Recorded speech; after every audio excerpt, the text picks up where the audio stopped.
I think we're all living in a manifestation that we did not create, and many of us don't like this manifestation. Rather, we're bucking against it. If you're not familiar with what manifestation is or how it works, there's got to be 1,000 videos on the subject right here on YouTube alone. Just type the word manifestation into the search bar up there, and you'll see that manifestation is a thing. It's a pretty big thing, actually. But for those of you who don't know what that is, the short version is that we create the world that we live in with our life decisions, our minds, the things that we think and say, and the frequency range in which those things vibrate.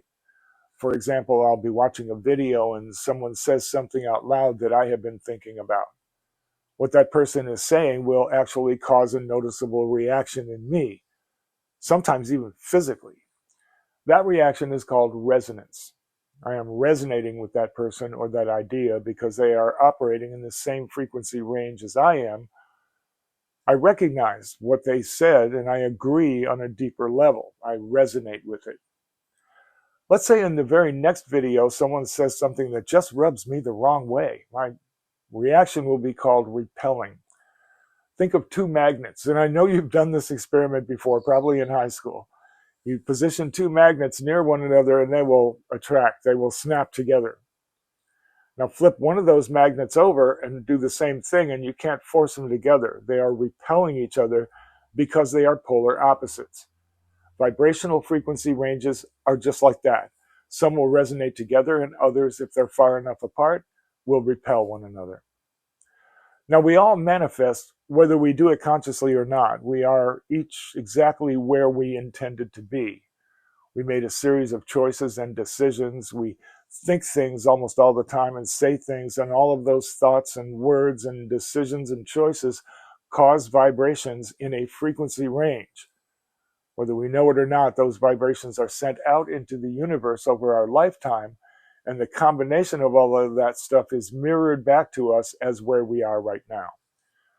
We are comfortable or find meaning within a vibrational frequency range that we operate in. And that's why when somebody asks you to operate outside your comfort zone, that's basically what they're talking about.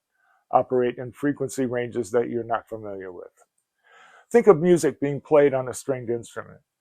Now, the faster the vibration, the higher the note. The slower the vibration, the lower the note. Now, we can only hear a specific range of vibration as sound. The range of vibrations that we can hear as sound are roughly 20 to 20,000 hertz. There are vibrations that are much lower than 20 hertz, like an earthquake or a tsunami. Tsunami. There are vibrations that are much higher than 20,000 hertz. That's why there are sounds that you can't hear, but your dog can, like a dog whistle, for example. That's where the political term dog whistle comes from. Messages that are delivered in a frequency that most people would not be expected to detect unless they were able to tune into that frequency. If they have the mindset or the frequency range that would allow them to be able to easily detect that message. Think of the Native American wind talkers in World War II, or the drummers in Africa that used to communicate information from village to village using their drums. Only the people tuned into that frequency, that mindset, would normally be expected to be able to decipher the messages.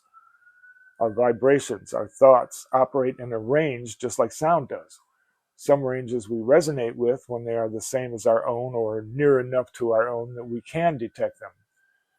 So we all operate within different vibrational frequency ranges, the ones we're comfortable in. When you encounter someone who is operating in the same or an adjoining frequency, you are likely to become friends or at least have an enjoyable interaction. In that sense, you are resonating with one another's frequency ranges. When you encounter someone who is operating in a vastly different frequency range, you will likely not feel comfortable or have a negative interaction with them. Each of those ranges will attract or repel different thoughts and emotions along a spectrum. Much like the frequencies we can hear, the range of vibrational frequencies, the lower the frequency, the more negative the energy associated with it. That's where you find such things as vengeance, hatred, abuse, greed, corruption, fear, stuff like that. Basically, where you find the 7 deadly sins. Of those energies, the big one is fear. That's something I'm experiencing right now. The higher the frequency, the more positive the energy associated. At that end of the spectrum, you have things like love, kindness, goodwill, service, peace, unity, inspiration, stuff like that. Now, on the far higher end of that frequency continuum, even higher than that, that's where we're in the area of monastic spiritualism and enlightened masters like Jesus, Buddha, Mohammed, Krishna, Yogananda, basically where our higher angels hang out. Most people operate along a continuum that is somewhere roughly in the middle of all that. That's where I am, and if you're still watching, it's probably somewhere near where you are too. Those higher and lower frequencies are constantly moving in and out of larger scale prominence, and that's been evolving throughout history. They surge and retreat much like the tides or on oceans and lakes. I believe that an aggressive energy rise is happening in the world right now. The lower vibrational frequencies are rising right now, and it's not just here in the US, it's happening in several locations around the world. Right now, it's being represented by violent authoritarian energy at the lower end of the spectrum, with all of what that entails. Donald Trump, Kim Jong-un, Vladimir Putin, Benjamin Netanyahu, Nicolas Maduro, Viktor Orban are all representing that lower energy frequency rising right now in their specific locations. And whenever a specific frequency is rising, it has a tendency to draw energy from the people who are operating in that frequency range and those ranges that are nearby. They are manifesting what they want the world to look like. And they're willing their vision into the shared common reality. Something like the reverse of that was happening in the 60s and 70s with the hippie movement of peace and love and yearning for personal freedom to be who you really are and to recognize the oneness that binds humanity together. Some of the people manifesting that energy at that time were people like Martin Luther King Jr., Malcolm X, the Kennedys, John Lennon, Maharishi Mahesh Yogi, Students for a Democratic Society. Popular music was a big part of the rise in that frequency range too. Music was very much like the new church or religion to us in response to traditional religions who had been lowering their frequency ranges into the areas of exclusion, judgment, authoritarianism, and various forms of thought and behavior control. Humanity has been through these cycles before. There was a big one that led up to World War II. There was a huge surge of frequency energies around Hitler and the Nazis.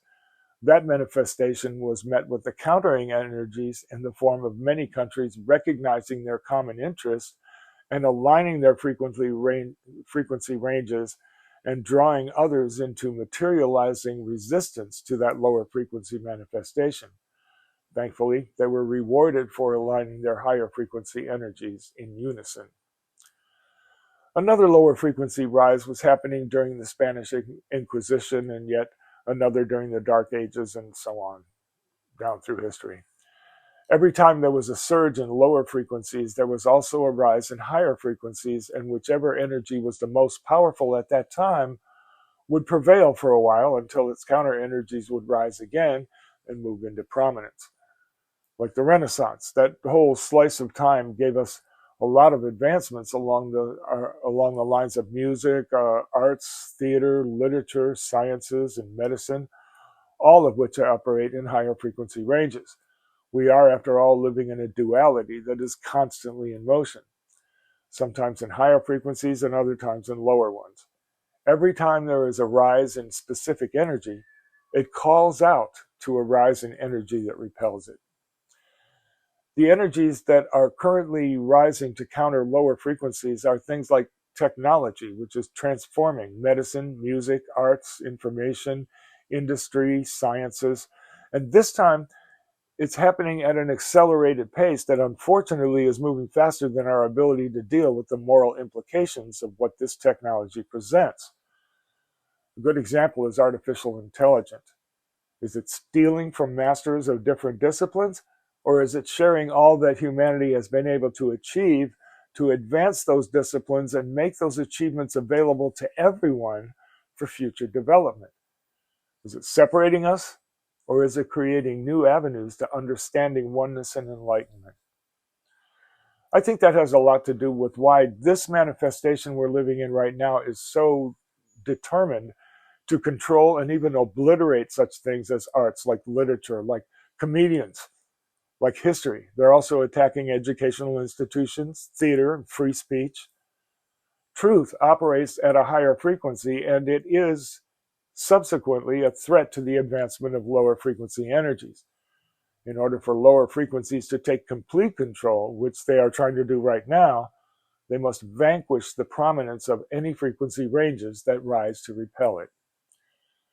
The rise in this lower frequency manifestation is actually a response to the current recognition of diversity, equity, and inclusion, and woke culture. And this culture has been rising slowly over the last 50 or 60 years. DEI and woke culture are what the hippie love and peace movement of the 60s has evolved into over those decades. It's a recognition of a move towards acknowledgement of our oneness, an acknowledgement of a truth that our country really is a melting pot of different cultures, colors, frequency ranges, manifestations, and it is the combination of these differences that give us a new and more powerful kind of strength, an actualization of a manifestation of our oneness. There is no question that we are more powerful as a family than we could ever be as individuals. An old African proverb states that if you want to go fast, go alone. If you want to go far, go together. The United States is and has always been a white supremacist model, and white supremacy is based in a fear of diversity, equity, and inclusion. Based in fear, and fear operates in lower frequencies. It's an illusion. Now, we were approaching a shift in this whole white supremacy model in the United States when these lower frequency ranges realized that it had to make this one last stand for prominence. And it must do so with a quickness, or else it would dissolve altogether. Republicans have been saying this behind closed doors for quite a while. They have been saying that if they don't get control of the government now, there will never be another Republican president. And they're right. There is close to a 2-to-1 majority of Americans that favor democracy over authoritarianism. And they are very much aware of that. It's a matter of life and death to that manifestation, and the people operating in that frequency range are deadly serious about their survival. That's what's behind our current division, and that division is real. Right now, I am experiencing fear of the rise in this manifestation as a gay man, but that's nothing compared to what people of color are legitimately fearing right now. They are enduring a brutal and vicious process of being physically removed from the country altogether. The people resonating with this manifestation are afraid that they will become marginalized and lose their power and control over the United States, in much the same way that they have always marginalized and disempowered everyone else. To a person who enjoys automatic white privilege, diversity, equity, and inclusion feels like oppression. What happens next will depend on how we, on both sides of this division, respond to our fears. I have to keep reminding myself that fear is an illusion, that I am being swept into an illusion, a manifestation that I do not like and feel compelled to resist. In response, I am leaning towards our higher angels, higher frequencies, the ranges that operate in higher frequencies than where I am most of the time. But how we each respond to our fear is an individual decision. If I have any influence on your decision-making process, I would use it to say this: everything that you want for yourself and your family is on the other side of fear. Make no mistake about this. The division we are experiencing in the United States right now is about white supremacy. We are either going to remain a white supremacist country, or we are going to evolve into the real democracy that our founding fathers intended to manifest. Like it or not, that decision is being made right here, right now. Sometimes, like now, not making a decision is making a decision. What do you think? There's a comment section below, and I hope you'll use it. There's nothing down there but space and opportunity, man. Go ahead. And don't forget, there's also some cool stuff for you in the description box below. And, well, yeah, there's stuff down there. Just have a look. Meanwhile, my name is Gregory, and this has been The View from Out Here. Much love.